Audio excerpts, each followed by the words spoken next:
نستعينه ونستغفره ونعوذ بالله من شرور أنفسنا ومن سيئات أعمالنا. من يهده الله فلا مضل له ومن يضلله فلا هادي له. أشهد أن لا إله إلا الله وحده لا شريك له وأشهد أن محمدا عبده ورسوله أرسله بالهدى ودين الحق ليظهره على الدين كله ولو كره المشركون. يا أيها الذين آمنوا اتقوا الله حق تقاته ولا تموتن إلا وأنتم مسلمون.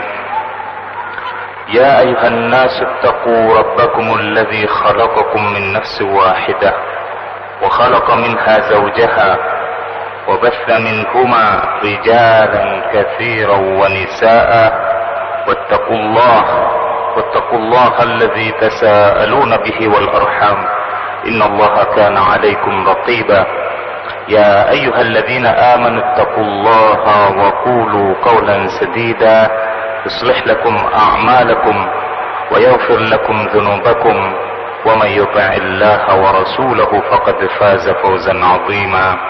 أما بعد فإن خير الكلام كلام الله وخير الهدي هدي محمد صلى الله عليه وسلم وشر الأمور محدثاتها وكل محدثة في الدين بدعة وكل بدعة ضلالة وكل ضلالة في النار.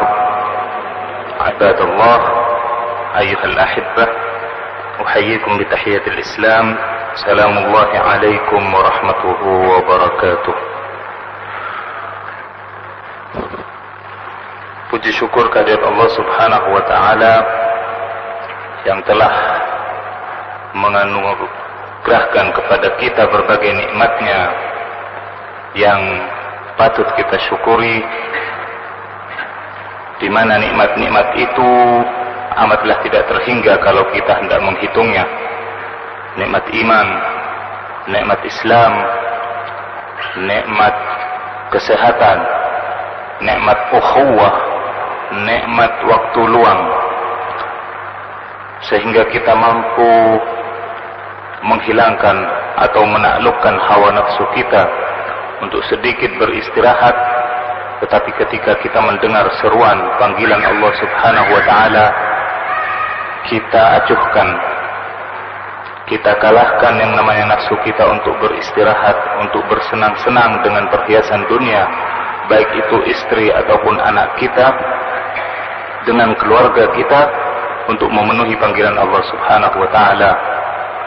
Ini adalah juga bentuk nikmat kepada kita yang patut kita syukuri, karena tidak semua dari kaum muslimin diberi karunia semacam ini oleh Allah Subhanahu wa Ta'ala. Salawat dan salam kita curahkan kepada pemimpin para nabi, penutup risalah ilahi yang telah menyampaikan dakwah tauhid hingga sampai melalui generasi ke generasi sampai kepada kita, dan mudah-mudahan kita mampu melanjutkan tongkat estafet perjuangan menegakkan tauhid ini hingga ajal menjemput kita. Amin. Ahibati fillah, kita lanjutkan kajian kita tentang hadis qudsi, di mana setelah kita sampai pada pertemuan yang lalu tentang husnudzan kepada Allah Subhanahu wa Ta'ala, maka saat ini insyaallah kita akan mengkaji tentang sesuatu yang disiapkan oleh Allah Subhanahu wa Ta'ala untuk para hamba-hambanya yang saleh. Sesuatu yang kita impikan, sesuatu yang mungkin, bahkan bukan mungkin, sudah dipastikan oleh Allah dalam hadis qudsinya berikut, sesuatu yang tidak terbetik dalam benak kita, dalam pikiran kita, dalam segala jangkauan atau khayalan kita. Baik, selengkapnya saya bacakan redaksi hadis qudsi berikut, yaitu diambil Hadis qudsi ini dari Sahih Bukhari, bab sifat penghuni surga. Dari Abu Hurairah radhiyallahu anhu qala Rasulullah sallallahu alaihi wasallam qala Allah a'dadtu li'ibadis salihin ma la 'ainun ra'at wa la udhunun sami'at wa la khatara 'ala qalbi bashar faqra'u in syi'tum fala ta'lamu nafsum ma ukhfiya lahum min qurrati a'yun. Kemudian hadis ini pula diriwayatkan dari berbagai jalur yang lain, namun bermuara juga kembali kepada sahabat Abu Hurairah dengan sedikit perbedaan pada lafadznya atau penambahan dan pengurangan. Sebelumnya saya artikan dulu. Dari Abu Hurairah radhiyallahu anhu berkata bahwasanya Rasulullah sallallahu alaihi wasallam bersabda, Allah azza wa jalla berfirman dalam hadis qudsinya, aku telah menyiapkan untuk para hambaku yang soleh. Apa yang disiapkan oleh Allah untuk hamba-hambanya yang soleh? Sesuatu atau apa yang belum pernah dilihat oleh mata, apa yang belum pernah didengar oleh telinga, apa yang belum pernah terlintas dalam hati manusia. Jika kalian mau, bacalah firman Allah Ta'ala dalam Al-Quran, فَلَا تَعْلَمُ نَفْسٌ مَا أُخْفِيَ لَهُمْ مِنْ قُرَّةِ أَعْيُنٍ. Tak ada satu jiwa pun yang mengetahui apa yang disembunyikan untuk mereka dari sesuatu yang mereka sukai, dari sesuatu yang disukai.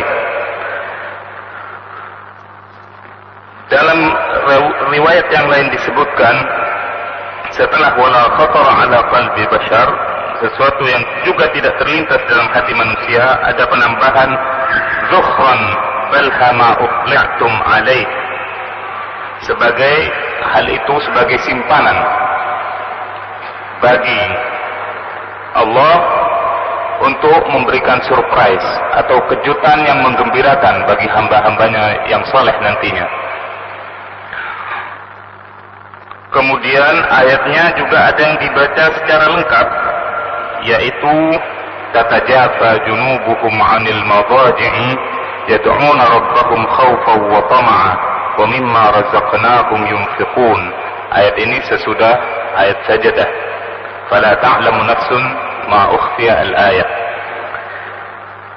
Di sini ahibati fillah, kalau kita sedikit menyelam, kalau sedikit kita rinci, marilah kita pahami hadis qudsi ini, bahwasanya Allah Subhanahu wa ta'ala menyiapkan bagi hamba-hambanya yang soleh ma la 'ainun ra'at, ma la 'ainun ra'at, sesuatu yang tidak tampak, tidak pernah dilihat oleh seorang pun. Firman Allah dalam surat Al-Baqarah, namun tidak disebutkan dalam kitab ini.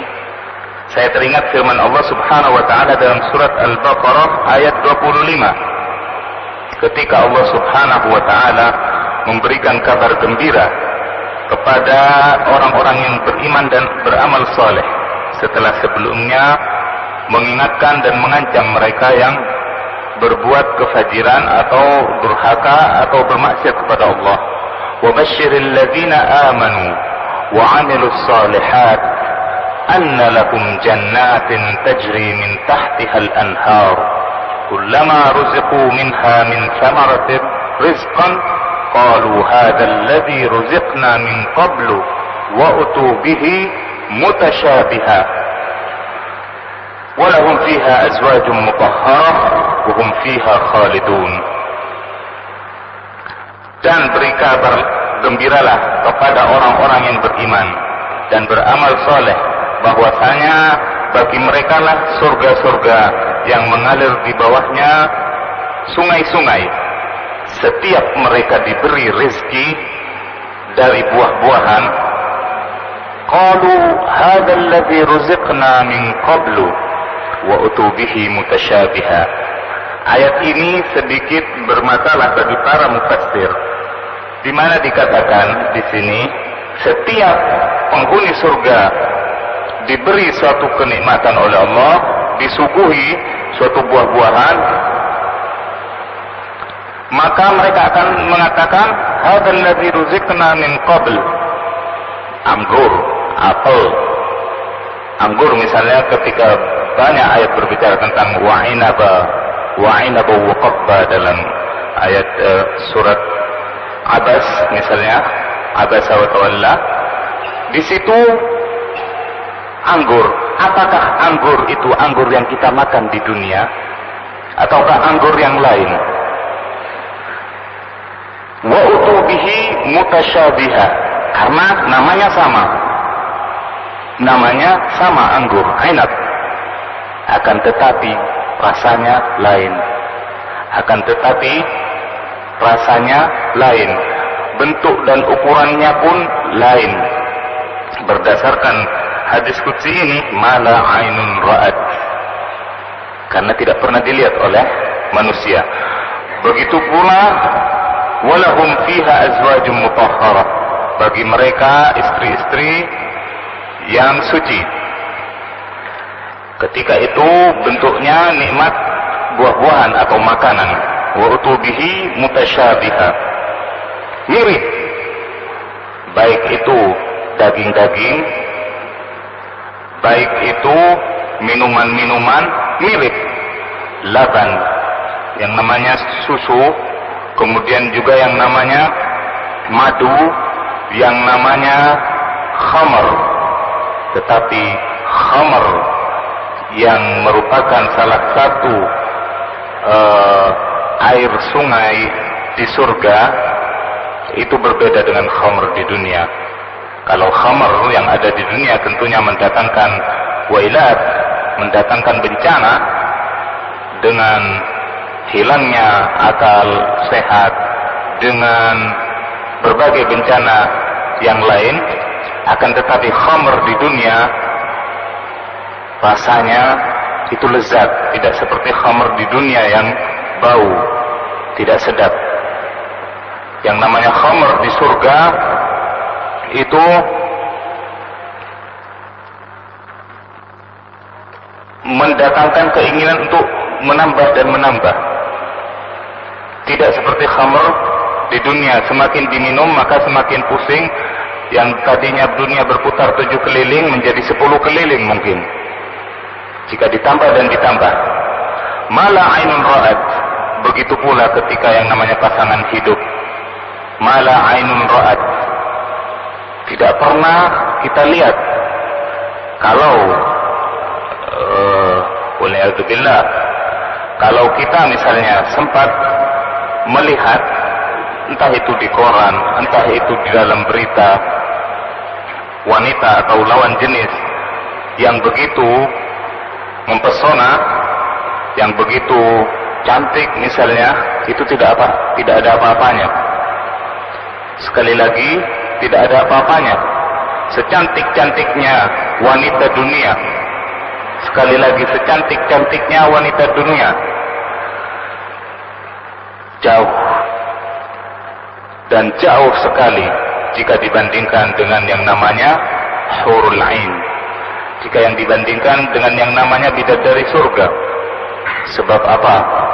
Mereka mutahharah, sebagaimana dalam ayat yang saya bacakan baru saja, walahum azwaj walahum fiha azwajum mutahharah, bagi mereka adalah pasangan-pasangan, yaitu dari bidadari yang suci, suci dari haid, suci dari nifas.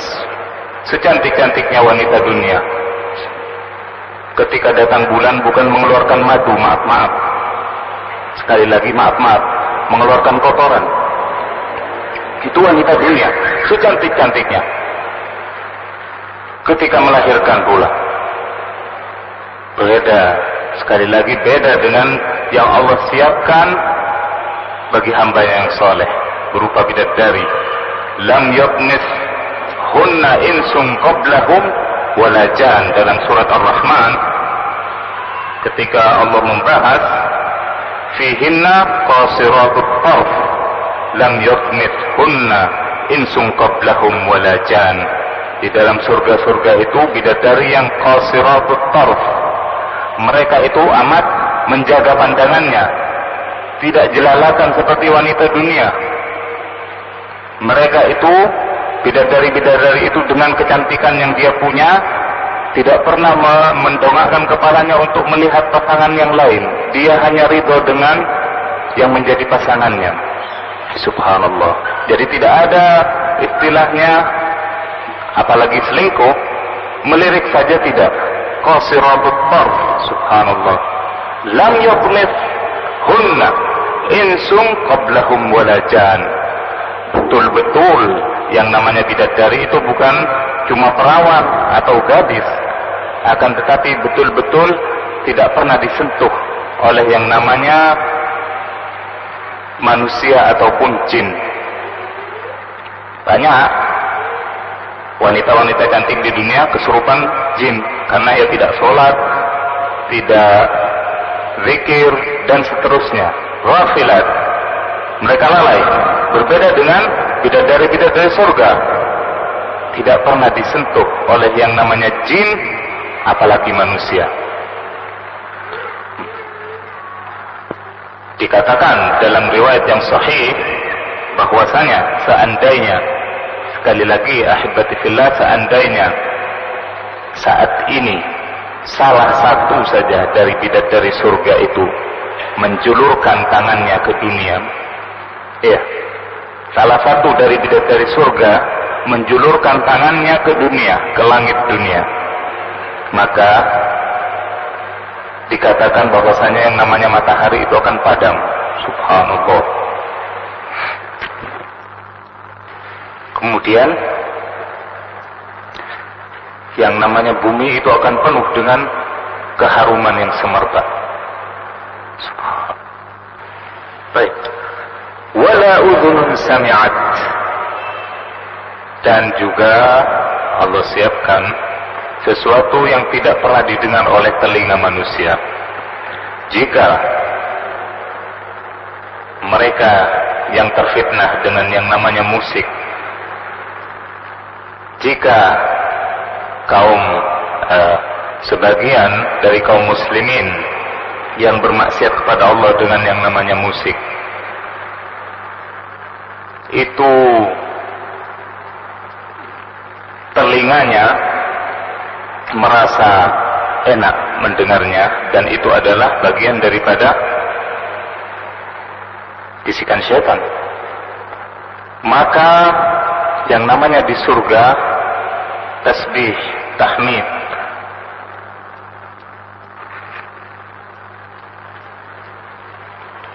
puji-pujian kepada Allah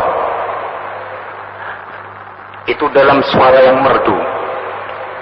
Bahkan angin pun terdengar ketika kita mendengar di dunia angin yang semilir itu bertasbih kepada Allah Subhanahu wa taala, apalagi di surga. Bahkan yang namanya bidadari-bidadari itu pun juga memiliki suara yang merdu.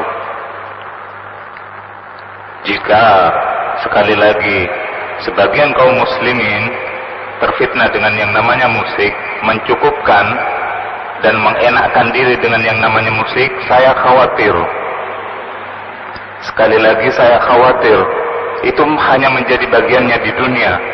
Kemudian nantinya di akhirat Allah akan mencabut fasilitas nikmat yang namanya mendengarkan nyanyian bidadari surga.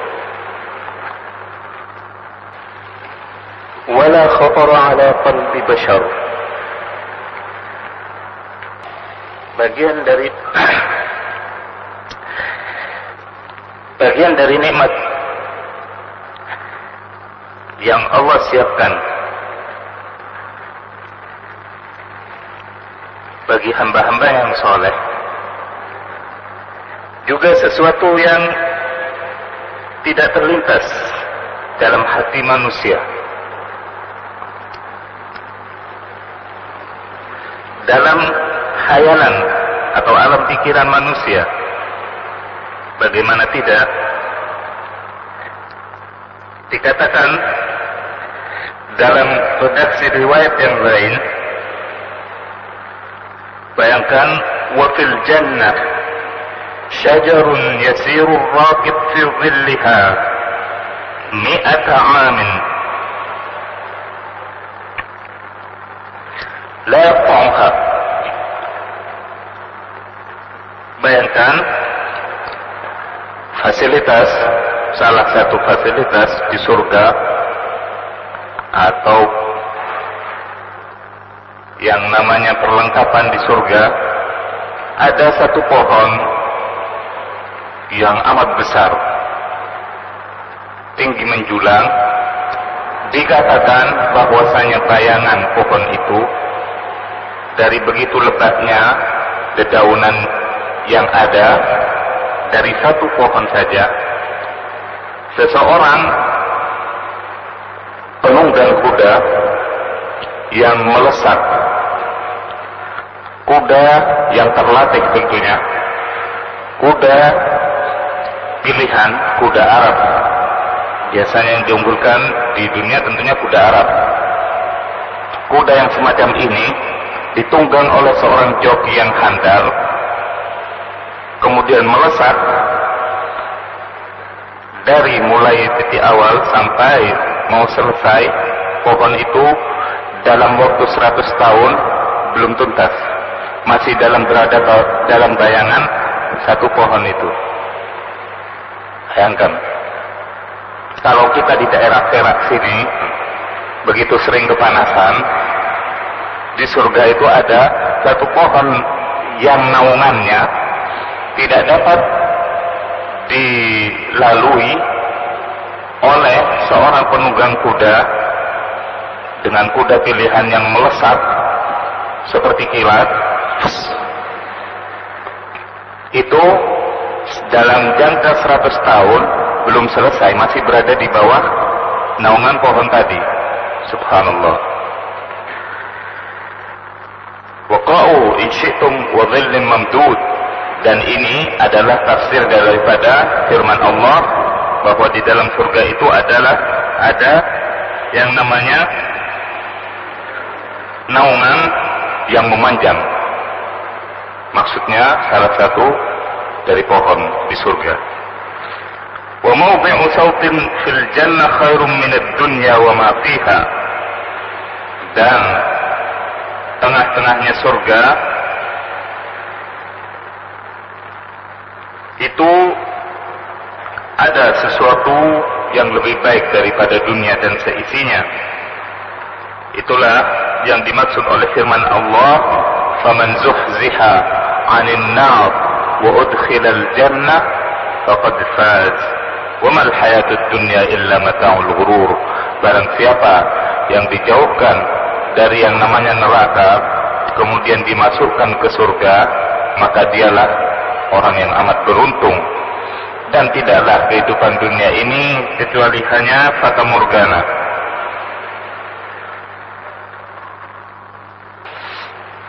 Baik.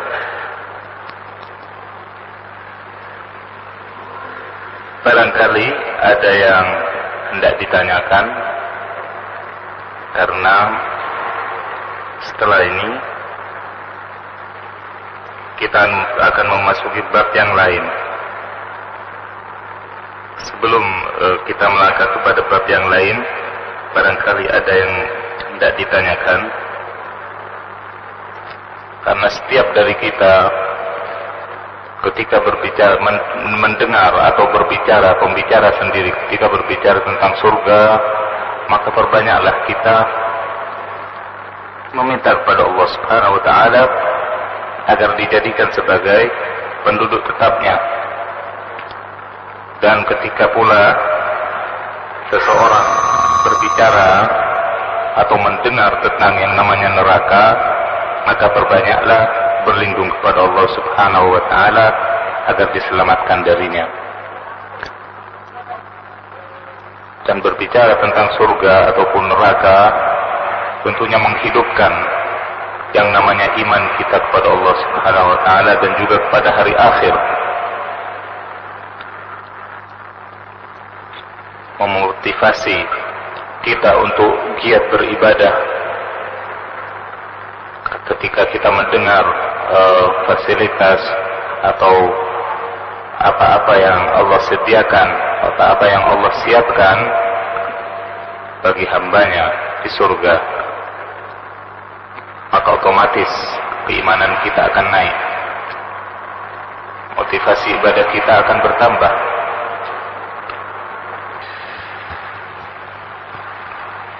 Yang saya mau tanyakan, apakah surga itu hanya disediakan buat manusia saja? Apakah makhluk-makhluk yang lain juga disediakan surga?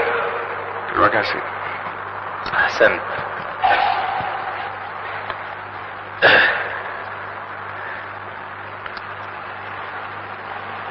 Surga itu Allah sediakan bagi hambanya yang mukallaf, yang diberi titah perintah, yang dilarang untuk melakukan atau melanggar, yaitu yang dimaksud adalah jin dan manusia. Waliman khafa maqama rabbih jannatan, dua surga. Maksudnya surga untuk manusia dan surga untuk bangsa jin. Demikian. Adapun binatang, adapun tumbuhan, maka tidak ada bagi mereka, tidak disediakan surga. Adapun kezaliman yang terjadi antara binatang,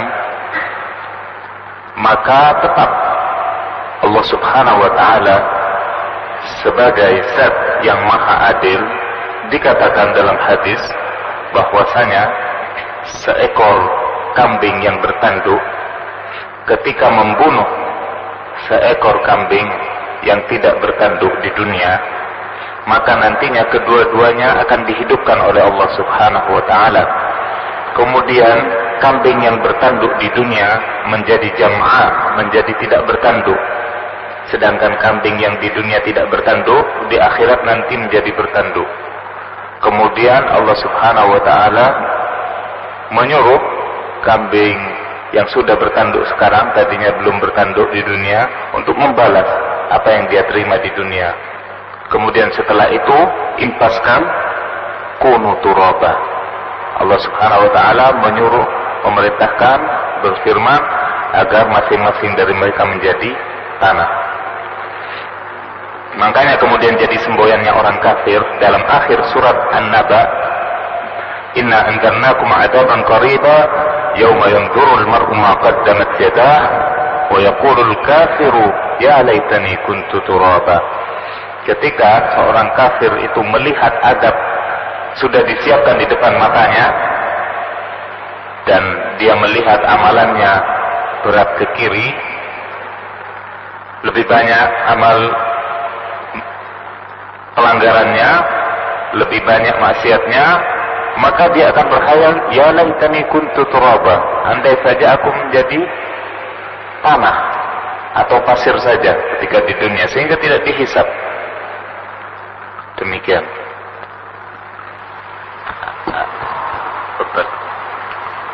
Berbicara masalah surga, Ustaz, kalau kita melihat reaksinya ayat, tentunya kita harus mencapai tingkat takwa dulu. Jannatin tajri min tahtiha al-anhar uiddat lil muttaqin, kan begini. Untuk mencapai takwa ini tentunya ya iman dan amal saleh tentunya. Kemudian dengan al-ihsan, kan begitu yang diterangkan oleh Rasulullah. Sedangkan Rasulullah di dalam hadisnya kan begini.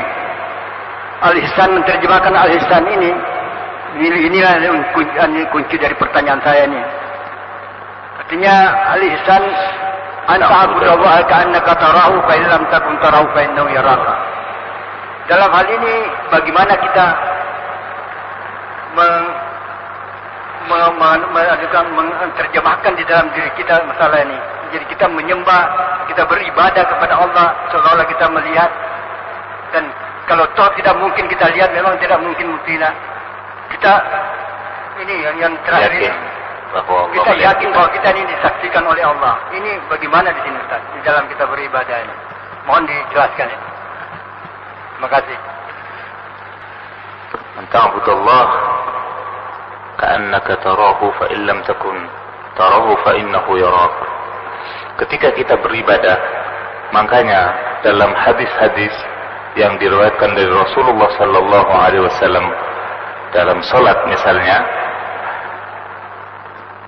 Rasulullah selalu menganjurkan bagaimana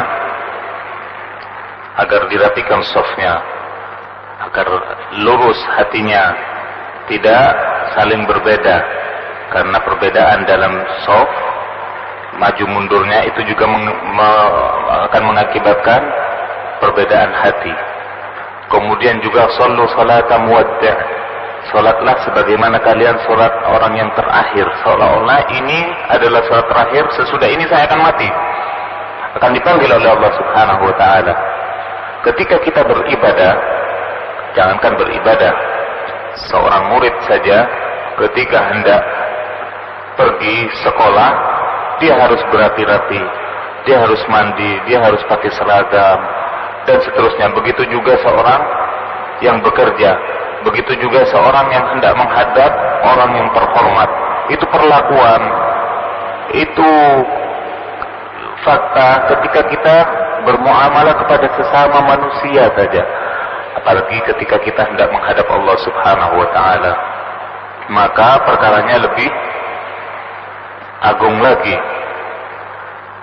Kita mustahil, jangan diartikan kata ihsan di situ seolah-olah kita melihat Allah, berarti kita harus berkhayal, karena kita harus seolah-olah melihat Allah. Bukan begitu penafsirannya, sekali lagi. Bukan kemudian kita disuruh berkhayal seolah-olah Allah itu begini dan begitu. Tidak. Jangan sekali lagi disalah tafsirkan. Akan tetapi di situ bahwasanya ketika kita menghadap Allah Subhanahu wa taala, Allahu Akbar, Allah itu maha besar. Akbar, apapun yang besar, Masjid Mujahidin yang ukuran manusia ini besar, langit itu yang amat besar dengan kokoh dan gagahnya, itu diciptakan oleh Allah yang lebih besar lagi, yang maha besar. Tidak ada yang lebih besar dari Allah Subhanahu wa taala. Demikian kita akan merasa kecil. Sekali lagi, bukan bentuk khayalan-khayalan atau imajinasi yang merupakan bagian dari wasawis syaitan. Jika kita tidak mampu, dan kita memang tidak mampu untuk melihat Allah di dunia, maka kita harus tanamkan di hati kita keyakinan, akidah bahwasanya Allah Subhanahu wa taala melihat kita, baik di saat kita ibadah ataupun di luar ibadah. Dan di dalam ibadah tentu lebih lagi kita tunjukkan kepada Allah Subhanahu wa taala bentuk kerendahan kita, bentuk kebutuhan kita kepada Allah Subhanahu wa taala. Demikian. Wallahu a'lam bissawab. Apa yang benar itu datangnya dari Allah semata, sedangkan apa yang